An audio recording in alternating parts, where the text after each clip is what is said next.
গোপাল ভাট, আলিয়া ভাটের ভাই নাকি গোপাল। গুড মর্নিং বন্ধুরা, welcome back to my channel. আশা করি তোমরা সবাই ভালো আছো আর আমিও ভালো আছি। Welcome to Tumi's daily life. তো উঠে পড়েছে, আর এখন প্রায় 9:30 বেশি বাজে। আমি এখন ব্রাশ করবো হয়েছে। আর আজকে একটু স্পেশাল দিন, আজকে অনেক কাজ আছে, রান্নাবান্না আছে, অনেক কিছু আছে। কেন আছে ধীরে ধীরে সব বলবো, তোমরা পুরো ব্লগটা হচ্ছে দেখতে থাকো। মন্টু কোথায় গেছে তোমাদের দেখাই, দাঁড়াও।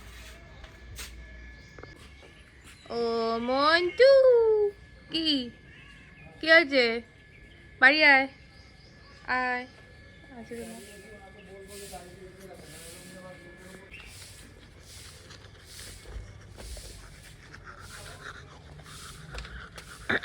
ওইটা অনেক গাছ কেটে দিয়েছে, এই গাছটা এরকম, এখানটা ফাঁকা ফাঁকা লাগছে।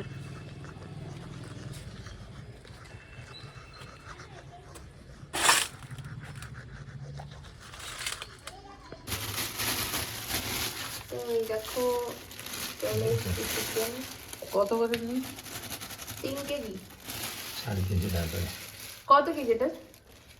এই 4 কেজি, 3 কেজির উপরে মাংস হবে। 3 কেজি, 3.5 কেজির মতো চিকেন আছে। এটা দেখো, এই দেখো একেবারে ছোট ছোট পিস করেছে, বুড়ি বুড়ি। তো এর থেকে ছোট পিস তুই একটু ই দে, ওই দাও। চাপাতাটা দিয়ে দে, তারপর শুনে এ বাবা, এই যে দেখো। তো দেখো এখানে আদা রসুনটা পেস্ট করে নেবো। একটা বড় মিক্সি নিয়ে নিচে, গাছটা আজকে অনেক রান্না। এরপর দেখো আমি চা বসিয়ে দিয়েছিলাম, তো চা নিয়ে চলে এসে আজকে চাটা একটু লবঙ্গ দিয়ে করেছিলাম। আমার মাঝে মাঝে চা এটা ওটা দিতে বেশ ভালো লাগে, সবসময় নর্মাল চা খেতে ভালো লাগে না, সেই জন্য। তো এই দেখো আজকে সকালে মাংসটা এনেছে প্রায় 3.5 কিলো মতো, তার জন্য এই যে আদা রসুন বাটা করে রেখেছি দেখো। আর এর সাথে হচ্ছে এটা মশলার মধ্যে হচ্ছে আদা, জিরে, ধনে, সরি জিরে, ধনে আর শুকনো লঙ্কা, আর আমাদের গাছের পাকা লঙ্কা দিয়ে পিস বানিয়ে রেখেছি। এই যে মশলা হয়ে গিয়েছে, বেশ অনেকটা মাংস, 3.5 কিলোর উপরে। তো চলো ধীরে ধীরে বাকি কাজগুলো গোছাই, আর ক্রমশ তোমাদের জানাবো যে কী বৃত্তান্ত। ব্লগটা দেখতে থাকো। তো এখানে দেখো মাংস ধোয়া হয়ে গিয়েছে, আর এই যে জল ঝরাতে দিয়ে দিয়েছি। এরপরে ম্যারিনেশন রেডি হবে, তার আগে আলুগুলো কেটে নিই। এদিকে দেখো আমাদের পমফ্রেট মাছ হবে। এই যে পমফ্রেট মাছের সাইজ দেখো, বিরাট বড় বড় পমফ্রেট। এখানে সমস্ত রকম মশলা দিয়ে, এই যে তোমার সয়া সস, তারপরে এই যে তোমার ভিনিগার, এই যে ভিনিগার, তারপরে এই যে একটা তন্দুরি মশলা এটা, তারপরে তোমার এই যে এটা হচ্ছে চিলি সস, আর এই যে আদা রসুন বাটা দাও দিয়ে, আর হচ্ছে সব কিছু দিয়ে কাঁচা লঙ্কা গুঁড়ো দিয়েছি, লঙ্কা গুঁড়ো, হলুদ গুঁড়ো, লবণ, এটা দিয়ে কিন্তু আমি এটা মাখিয়ে রাখবো। পরে এটা করবো, এখন এটা ম্যারিনেটেড থাকবে। আর গাগুলো দেখো এরকম করে কেটে নেওয়া হয়েছে, আর লবণটা পরিমাণ মতো দিয়ে এটা এখন মেখে রাখবো। এটা হচ্ছে স্টার্টার আজকের। আজকে মেনুতে কী কী থাকবে সেটা তো একটু একটু বুঝতে পারছো, ফাইনালি সবটা তোমাদের দেখিয়ে দেবো হওয়ার পরে। তো দেখতেই পারছো পমফ্রেট মাছগুলো মাখিয়ে রেখে দিয়েছে, আর এদিকে করব চাটনি। তার জন্য টমেটোগুলো দেখো কেটে নিয়ে একদম বসিয়ে দিয়েছি। আর এর মধ্যে কিন্তু আমসত্ত্ব দেবো, খেজুর দেবো, আমসত্ত্বগুলো বাড়িতে বানানো, আর তারপরে কাজু কিশমিশ সবই দেবো। তো দেখতে থাকো। দেখো আমি আলুগুলো ভাজা বসিয়েছি মাংসের জন্য। এখানে দেখো আমার আমসত্ত্ব দিয়ে আর কিশমিশ আর একটু কাজু দিয়ে চাটনিটা করেছি। এতে চিনি দিয়ে মিষ্টির রস দিয়েছি, অনেক মিষ্টির রস ছিল।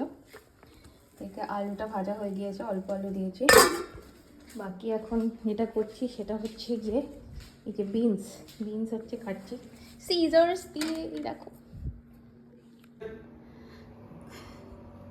এই যে দেখো আমরা পরোটা বাজার থেকে কিনে নিয়ে চলে এসেছি, এরকম দুটো তেল ছাড়া রাজুদার পরোটা। আর এই যে তরকারি, এই যে তরকারি, পরোটাটা হেব্বি ভালো খেতে, তরকারিটাও দারুণ, একদম তেল ছাড়া পরোটা, বাড়িতে এরকম বানানো। এদিকে দেখো মাংসটা রান্না বসিয়ে দিয়েছি, অনেক মাংস, তাই এটার মধ্যে জোগাড় লাগিয়েছি আমরা। এদিকে ফ্রাইড রাইসের জন্য এই যে ফ্রাইড রাইস হবে, গাজর ভাজা হচ্ছে, ক্যাপসিকাম, এদিকে মটরশুঁটি হয়ে গিয়েছে। চলো দেখতে থাকো, অনেক বেরিয়ে গেছে এখন। এখানে খাওয়া দাওয়া করছে, আমার ভাই এসেছে, তারপর ছোটো মামার ছেলে। এখানে দেখো মাংসের যে মশলাটা অলমোস্ট কষা হয়ে গেছে, তেল ছেড়ে দিয়েছে।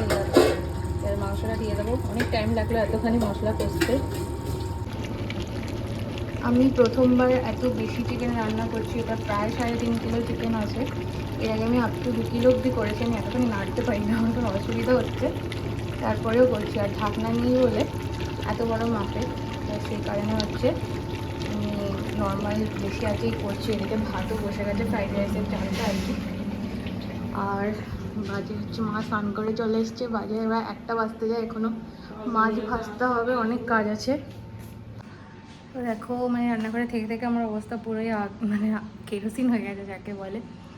আর এখন স্নান করতে যাবো, স্নানটা করে নিই। চিকেনটা কষা হতে হতে আমি স্নানটা করে আসি। চোখ মুখের অবস্থা দেখেছো? তো আমি দেখো স্নান করে ছাদে চলে এসেছি জামা কাপড় মিলতে। ছাদে এত রোদ এখনই, ভয় লাগছে রোদ দেখে, হাঁপিয়ে যাচ্ছি রোদ দেখে। চলো কাজগুলো করে নিই। দেখো ধনে পাতা বেরিয়েছে, আর এই গোলাপের সাইজটা দেখো জাস্ট। বেদানা গাছটা অনেক ফুল এসছে। এখানে দেখো চিকেনটা প্রায় কষা হয়ে গিয়েছে, এই যে তেল ছেড়ে দিয়েছে দেখো। এখানে জল গরম হয়েছে, জলটা দিয়ে দেবো। ভাত হয়ে গিয়েছে, হচ্ছে জিরা কাঠি রাইস। তো এখানে দেখো মায়ের এই ফ্রাইড রাইসটা হচ্ছে মানে মিক্স করা শেষ। এর মধ্যে একটু দেবো বিরিয়ানি মশলা ফর এক্সট্রা ফ্লেভার। তো এইটা দিয়ে দিলাম, একটু নাড়িয়ে নেবে। আর মা হচ্ছে ঘি গরম করছে, ওকে মাংসটা হচ্ছে এখনো। এবার দেখো এটা হচ্ছে ভাজা হবে। মা এটা তো কোটিং ভালো জড়াবে না, উপরে শুকনো কিছু দিতে হবে, মানে শুকনো ব্যাটারের মধ্যে দিয়ে করতে হবে, নাহলে গায়ে জড়াবে। আমি তো তাই করতাম, তা তুই তো বললি সব দিয়ে মাথায় দিতে। তাহলে তো মাখিয়ে দিয়েছি। মাখালে কেন? দেখো এই যে ফ্রাইড রাইস বানানো হয়ে গেছে। এই যে পুচকে চলে আসছে, যা ওইদিকে গ্লাস রাখ, রেখে রেখে গ্লাস। ওই যে মিমি তুমি ওরকম নাই, এরকম দেখাতে হয়, 2টো আঙুল ব্যাস। এবার ঠিক আছে, অবশ্য ডান হয়ে গেছে। একটু চাপা আছে, পরে দেখাবো। এটার মধ্যে ময়দা, চাল গুঁড়ো, একটুখানি লবণ আর গোলমরিচের গুঁড়ো নিয়েছি। আর এই যে এগুলো এখানে ডোবানো আছে, এটা ডিম আর কর্নফ্লাওয়ার দিয়ে মাখা আছে। আর তেল এখানে সাদা তেল গরম হয়েছে, এটা এর মধ্যে ভালো করে ডুবাবো, ডুবিয়ে এটার মধ্যে দেবো। গোপাল ভাট কেন? গোপাল ভাট আলিয়া ভাটের ভাই নাকি? গোপাল ভাট। ডাবল ডিপ করলাম, ভালো ক্রিস্পি হবে।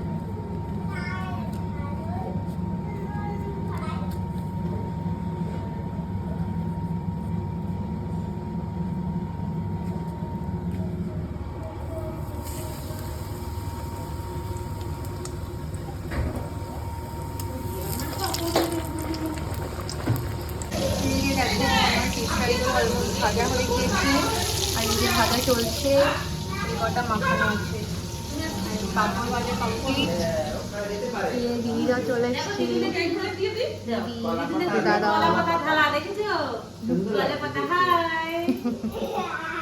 এই যে তোমাদের তখন মাংসটা দেখানো হয়নি, এই যে হচ্ছে মাংস। দেখো আমি রান্না করেছি আজকে সম্পূর্ণ। আর আজকে মেনু দেখিয়ে দিই, ফ্রাইড রাইস, আচ্ছা ফিশ ফ্রাই হচ্ছে, এই যে ফিশ ফ্রাই, পাঁপড় ভাজা, এই যে হচ্ছে চাটনি, এই যে স্যালাড, ব্যাস এই হচ্ছে আজকে মেনু। ও মিষ্টিও আছে, বলছিস যে এই যে দেখো খেতে বসে গেছি। খাবা?